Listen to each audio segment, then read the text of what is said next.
Olá galerinha do sexto ano, tudo bom? Espero que estejam todos bem. Mais uma videoaula de inglês, como estamos a fazer todas as semanas, e hoje eu trago um assunto bem interessante. A gente já falamos sobre ele na sala de aula, mas é sempre bom relembrar, até porque acredito que alguns de vocês ainda fazem alguma confusão, ainda têm alguma dúvida em relação ao verbo to be, o tal verbo que todo mundo fala na língua inglesa e que representa em português ser ou estar. Então por isso é que hoje vamos falar sobre o verbo to be, que é o verbo ser e o verbo estar, ou seja, ele pode ter as duas formas. Ou seja, eu posso tê-lo como o verbo ser ou tê-lo como o verbo estar. De que forma é que isso funciona? Vejamos assim num exemplo mais concreto. I am a teacher. Eu sou um professor. Então eu estou com o verbo na forma de ser. E no outro abaixo, I am at school. Eu estou na escola, ou seja, é o verbo estar. Então se repararem, a nomenclatura é igual, funciona da mesma forma, eles são iguais, ok? Não tem alteração, só depende do contexto. No primeiro está no contexto do verbo ser e no segundo está no contexto do verbo estar, ok, galerinha?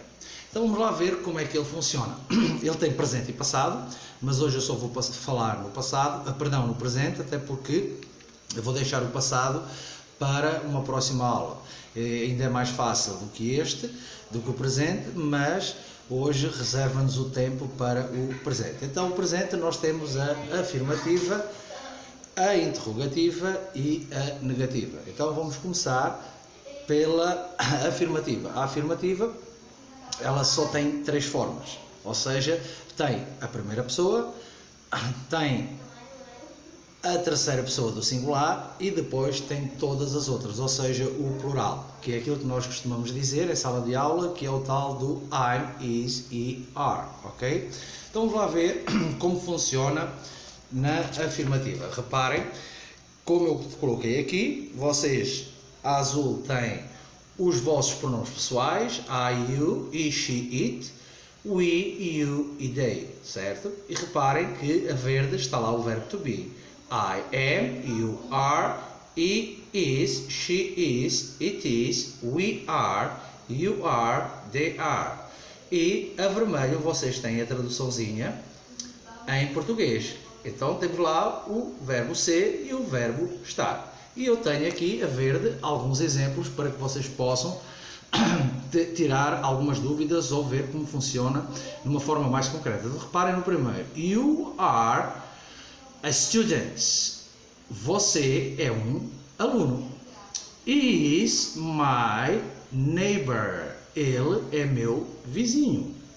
E na última, the dog is outside. O cão está lá fora. Reparem que aí temos o quê? O are, o is e o is novamente, certo? Foi os três exemplozinhos que eu encontrei para vos mostrar como funciona a nomenclatura do verbo to be na afirmativa.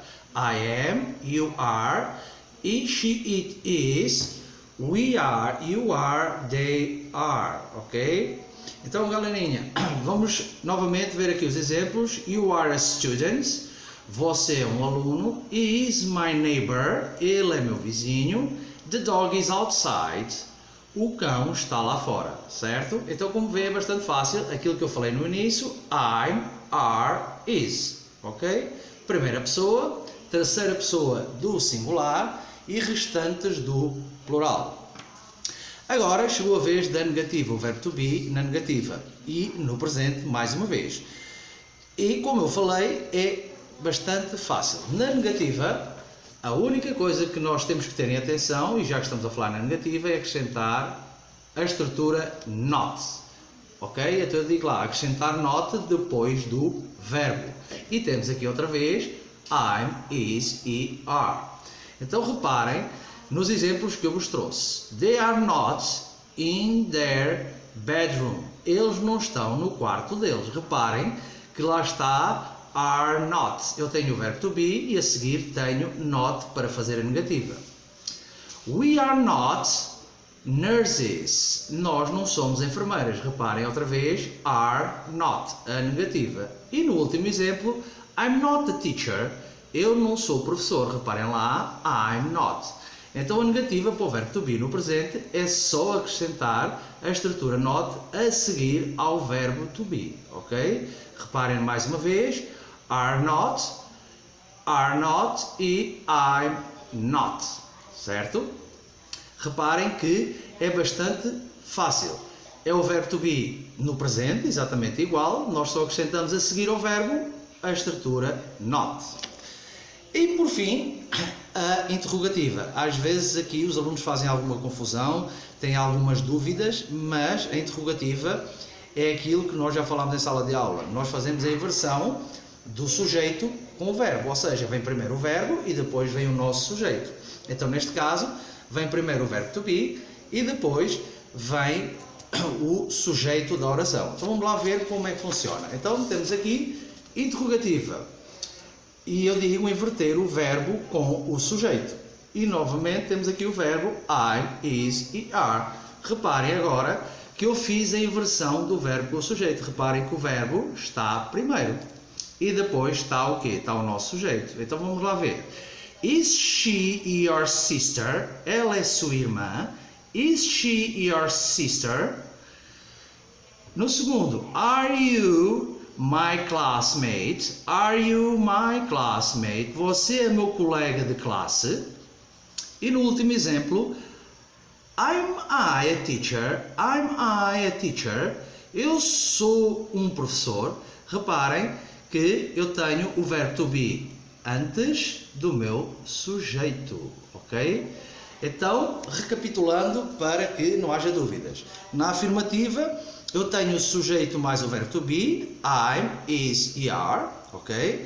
Na negativa, eu tenho o verbo to be e acrescento a estrutura not, ou seja, I'm not, are not, is not. E na interrogativa, eu faço a inversão do sujeito com o verbo. Então eu tenho primeiro am I, is he, or are we. Então é esta a estrutura para as três formas do verbo to be no presente.